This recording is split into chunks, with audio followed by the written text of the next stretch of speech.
ายดีเนาะวันนี้ก็มีโอกาสอีกทีหนึ่งมาสั่นได้มายามวัดป่ามาสั่นครั้งแรกเนาะโรงเรียนจ้าเรือพี่น้องเนาะมาสมนุกันมาสั่นประมาณนี้ทุกคนมาสมนุกันก่อนสิม่วนสำใดบางคนก็บ่เคยเห็นจักเทื่อเนาะทุกคนเนาะ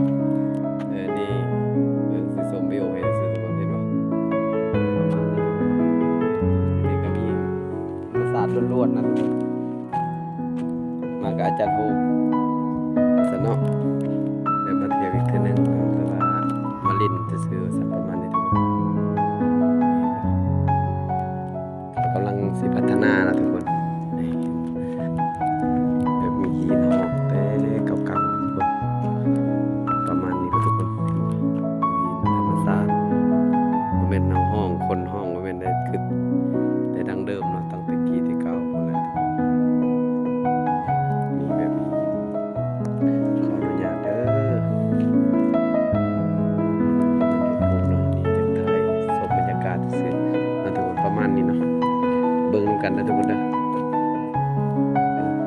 วัดป่าเมืองตุมลานทุกคนประมาณบางคนก็บ่เคยเห็นจ้าเทื่อว่าซั่น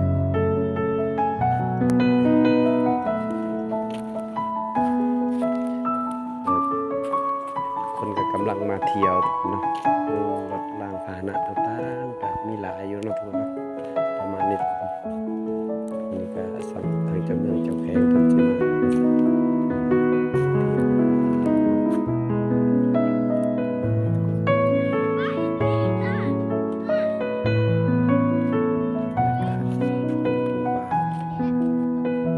ประมาณนี้ทุกคนเนาะ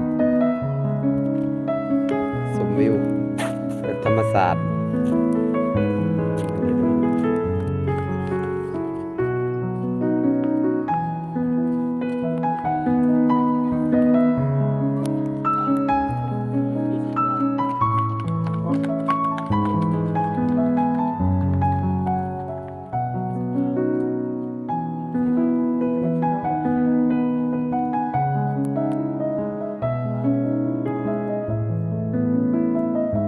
บรรยากาศก็สิประมาณนี้นะทุกคนเนาะ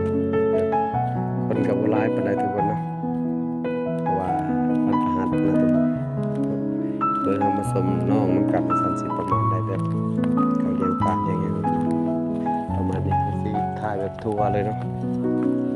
เพราะว่าเขาก็มีโอกาสในเทื่อนึงครั้งแรกมาสั้นครั้งแรกทุกคนเลย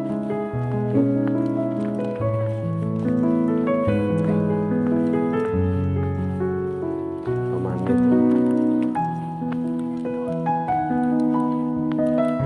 นี่คือน้องประมาณนี้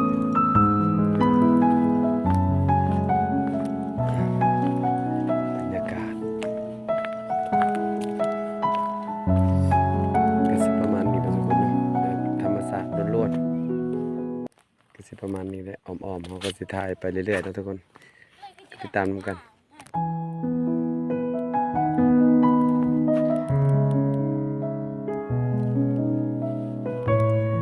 น้ำก็บ่ลึกปานใดเลยก็จะว่ารถก็จะกำลังมาพวกมาแต่แกงประมาณนี้ทุกคนเนาะ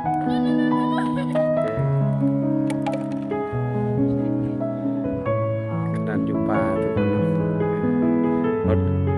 กำลังมาว่าซั่นโคตรหลายเข้ามาเที่ยวว่าซั่นเนาะ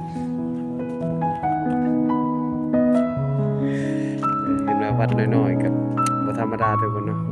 เห็นบ่รถใหญ่รถจักรพาหนะต่างๆเบิ่งก็สิประมาณนี้แหละคันวันเสาร์อาทิตย์ยังสิหลายกว่านี้ทุกคนนี่ขนาดวันก้านเด้ประมาณนี้เนาะ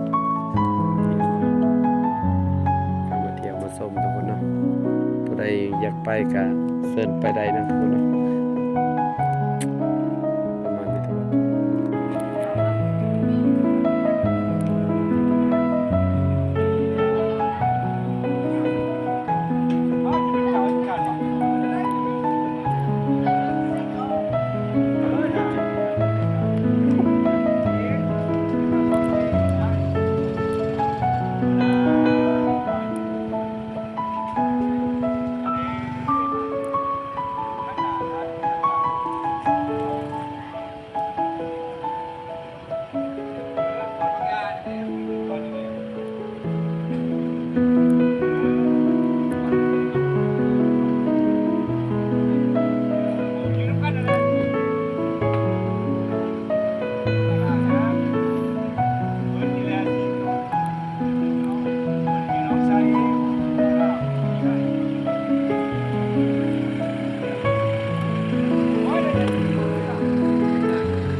บ่หรือว่า3ชั้นประมาณนี้แหละเขาห้องบ่ประมาณนี้แล้วเนาะวัดนี้ตัวเด่นของมันก็คือหิน3ชั้นนี่แหละทุกคนประมาณนี้เนาะคลิปนี้ก็สิจบส่ำนี้ทุกคนเนาะสิอำลาพระจากทางพี่น้องเบิดสุขคนขอบใจผู้ที่เบิ่งคลิปที่ต้นจนจบเนาะมาเที่ยววัดก็สิประมาณนี้แหละทุกคนก็สิอำลาพระจากพี่น้องเบิดสุขคนขอบใจหลายๆเด้อพี่น้องพบในคลิปต่อไปขอบใจหลายๆสบายดี